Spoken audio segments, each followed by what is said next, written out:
Hey guys, Dave Kristen here. I'm the race director of IM Boulder.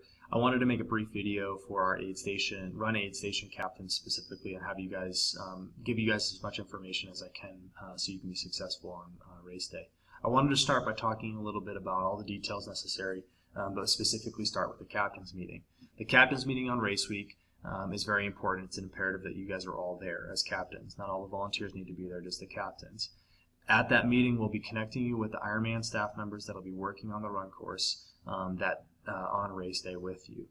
They'll be the ones in your point of contact for questions that point forward. No longer will you need to ask Lindsay, our volunteer director, any questions. You'll simply just send a note, a text, a phone call to these guys and gals, and you'll get the information that you need. Also at the captain's meeting, you'll receive what you need in terms of communication on race day. We don't give you guys a radio. What you'll have is you'll have a cell phone number to our command center, and our command center will respond to any needs that you might have. If you're running low on supplies, if you need medical to your aid station, and anything like that. In terms of communication, make sure that you're communicating your location, description of the incident and what you need, and the athlete number that's involved, if there is an athlete that's involved with this with the call. So you'll call and you'll say athlete number 123 needs medical at run aid station 5. That's just an example. The command center staff will respond to that incident and make sure that you guys are well taken care of. Do not call 911. Our medical services are in that command center with us, and they are dedicated medical to our event, and they'll be responding much quicker than if you call 911. Also, you'll receive information on how and when to receive the moving truck that you'll receive for your aid station. Every aid station gets a moving truck, and I think one of them will receive 2. In which that's a 24-foot moving truck that has everything that you need for your aid station, supplies and otherwise. So in that aid station truck, you'll when you pick that up on Saturday before the race, you'll receive instructions on what to do and things like that with the truck, and how to manage all your supplies. But I'll cover a little bit of that later as well.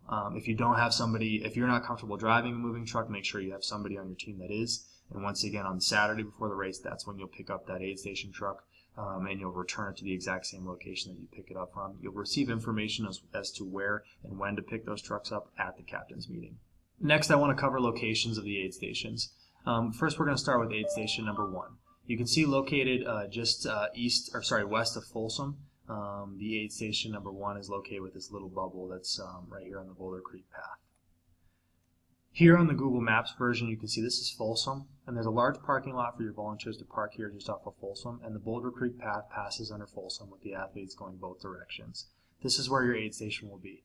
Every aid station will be marked with green tape and the location of the tables by our run course staff ahead of time. So make sure that you're putting the tables in the order that's listed at those locations. Aid station 2 is located in the middle of the course where all 3 legs combine. We call this the flux capacitor. If you don't know what that is, Google it. But this is the middle of the course, aid station 2, just west of the Foothills Parkway. As we switch to the Google Maps version, you'll see this triangle is where the aid station is. The athletes travel on all 3 directions of this triangle, and the aid station is located on the interior. The best place for the volunteers to park in this area is across the street at some of these industrial parks, and the industrial parks off to the west side. It's important that you guys don't block some of the businesses that are already operating on Sunday. So like places that are open, please don't block those areas like Fate Brewing and anything else. But any of the other areas that are available, you can park there. Work with the run course staff on how to get your aid station truck, but off to the right-hand side of the aid station, the east side, there's a cutout, and that's where we'll get cutout off of Arapahoe, and this is where we'll get your budget trucks on this little pathway here. Next up is aid station 3. You see it located on the south side of the course, just to the west side of the Foothills Parkway. It's located in a little park called Park East.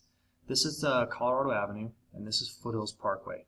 I'm going to zoom in, and you'll see this is Park East, and it's a small little park with a little basketball court, and the athletes come along the Boulder Creek pathway, head south, come back up and over. The best place for the volunteers to park is on Morgan Drive in this location. And you'll be bringing the budget truck in on this pathway a little ways as close as we can to that aid station safely. Work with the run course staff on how to get that aid station truck in there because it's really tight and we can't have you guys taking out any trees or anything like that. So again, work with the run course staff there. Aid station 4 is located on the east side of the course. You can see it over here by Pro Parkway. I'll switch to the Google Map version. This is Pro Parkway. and there's a big commercial district right here. The aid station is going to be located on this corner. Again, look for the green tape on the location of the tables, but your volunteers will be parking here, as well as your budget truck will drive into this location. So you'll come off of Pearl onto Pearl Circle, head into the back corner of these parking lots, and that's aid station 4. Aid station 5 is located back in town inside of the city of Boulder. This is Broadway, and this is Canyon. To show you on our course map, you can see this is kind of where the transition area and everything else is at the finish line. Aid station 5 is very close to those areas as well. To switch back to the Google Maps version, once again, Broadway and Canyon, this green space is where the aid station is at. This is a very busy aid station because the spectators and our tri-club area is in this area as well. So what we'll do is we'll have you guys on the dirt path section of this area for the aid station. You'll park your volunteers in your aid station truck up here in this parking lot. And the additional parking that's available on the south side of your aid station is also very valuable to your team as well. Okay. The 6th and final aid station is located at Evan G. Fine Park on the far west side. To switch to the Google Map version, just south of Canyon Boulevard between Canyon and Arapahoe Ave, there's a park called Evan G. Fine. You'll park your aid station truck inside this parking lot, as well as all your volunteers can park here or out on the street on Arapahoe Avenue.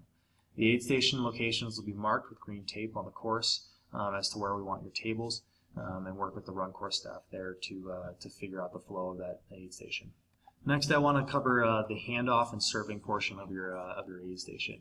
You'll be receiving a lot of compostable white cups just like this, and that's where you put all of the liquids in. You'll put water, you'll put Gatorade, you'll put chicken broth, and things in compostable cups like these. It's important that you don't fill these all the way up. You never fill an aid station cup all the way to the top. You simply fill it halfway. That way, as the athletes are coming through, they pinch it, and it's easier for them to consume that way. If you have it full, all of that product is pouring out and we're just wasting it. Okay, so just pinch a few of them as you're setting them up just to get the idea, but you'll be filling them halfway. Okay, that's how you serve all of your liquids. As you're handing out anything like our Cliff Bars or our goo, what you'll do is you'll leave these completely closed and completely sealed and hand them to the athlete just like this. Do not open them for the athlete. Leave them sealed. There's a lot of sanitary reasons, but more importantly, as you're peeling, if you were to peel all these tabs off, they would be all over your aid station and then really difficult to pick up. Let the athlete peel it open themselves with their teeth, or peel the Cliff Bar open with their teeth or with their hands because they're running. But don't open this product for them. Just hand it just like this or just like this to the athlete and they'll take it from there. In terms of fruit or in terms of anything else that you have, same idea. You'll just put that a little bit of like the pretzels or something like that into these cups, half full, or the bananas you'll hand to them after you've cut them, and you'll hand it to them with the peel of the banana on the actual banana still. So you just cut them in half. You don't give them a full banana. In terms of the physical handoff itself, never hold a cup from the top.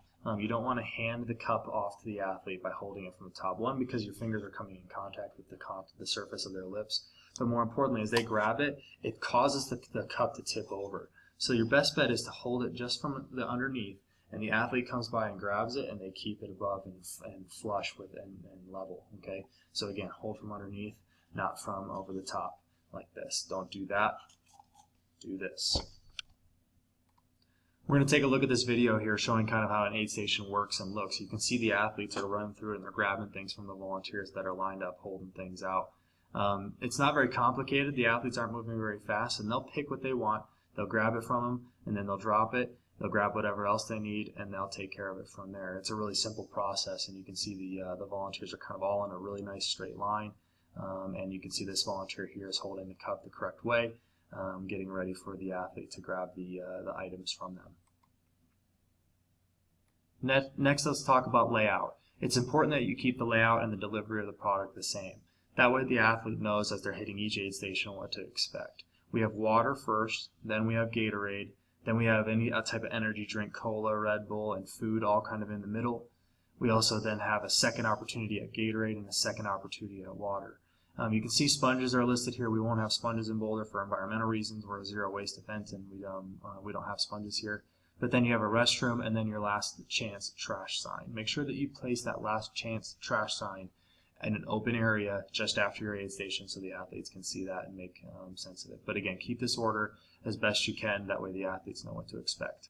Next, I want to talk about ice. It's important that you manage your ice well in the morning and not run through all of your ice in the first half of the day. The ice that you have is the ice that you get. We don't have an easy way to get ice back out to you. So think of it as a bell curve. You use very little ice in the beginning. As it starts to get warmer and as the athletes start to pick up, the quantity of athletes that are coming through your aid station starts to pick up, then you start increasing your ice usage. So manage that well. Second thing with ice, always keep it covered. Even if it's cardboard boxes or blankets, whatever it may be, if you can get ice out of the shade, it will melt significantly slower.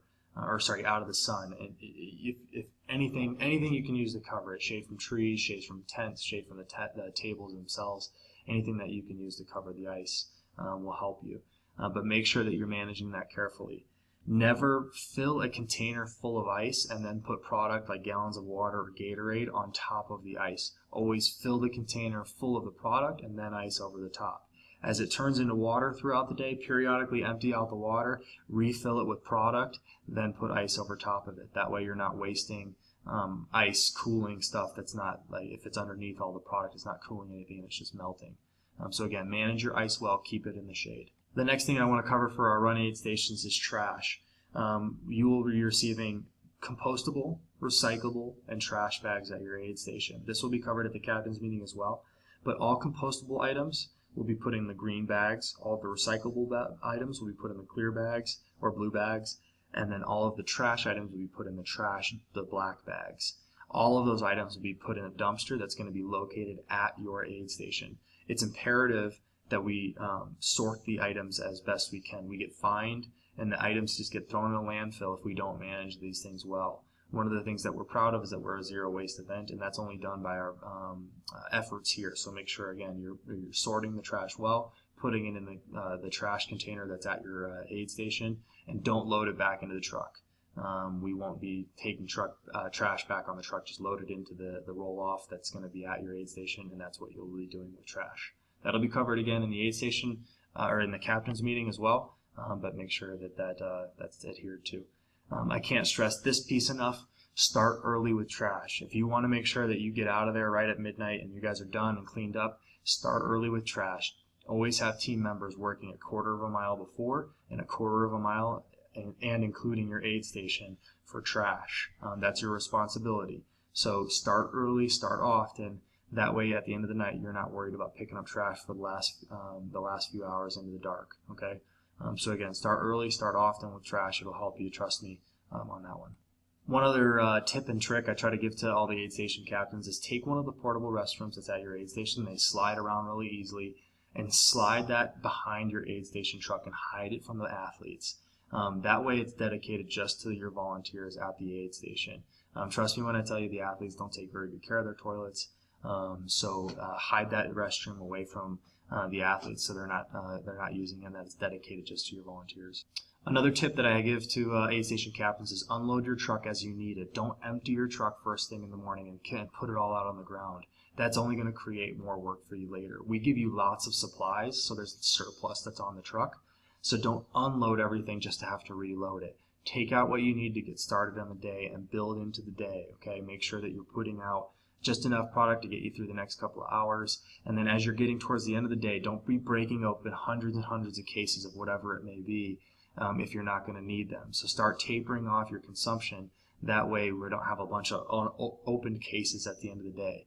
That's the next tip that I give to you. As you're loading the truck up, anything that's already been opened, if it's a gallon case of water, then there's 4 gallons in there, and we've used one of them and there's 3 gallons left, we can't take that back. So go ahead and empty the water onto the ground and recycle those plastic containers, because we can't take that stuff back. Always make sure that you're putting stuff on top of pallets. Don't make stacks of things on the floor of the budget trucks. Always put stuff on pallets. That way our team has an easier time unloading those trucks at the end of the night. Lastly, return that truck to the same location that you picked it up at. It's imperative that those are delivered based on the schedule that the people have given you earlier. So return the truck per the instructions that were given to you when you picked it up, okay? To the same location that you picked it up as well. Drive carefully. Don't jostle the product as you're driving around, because that makes it harder for the cleanup. Thank you again for all that you guys are going to do on race day. We really appreciate all the efforts that you're going to make. It's going to be a lot of fun. make it like a tailgate party. I can't stress that enough. It's a lot of fun if you guys make it that way. So thank you guys for all that you're doing. We appreciate it, and we'll see you out there.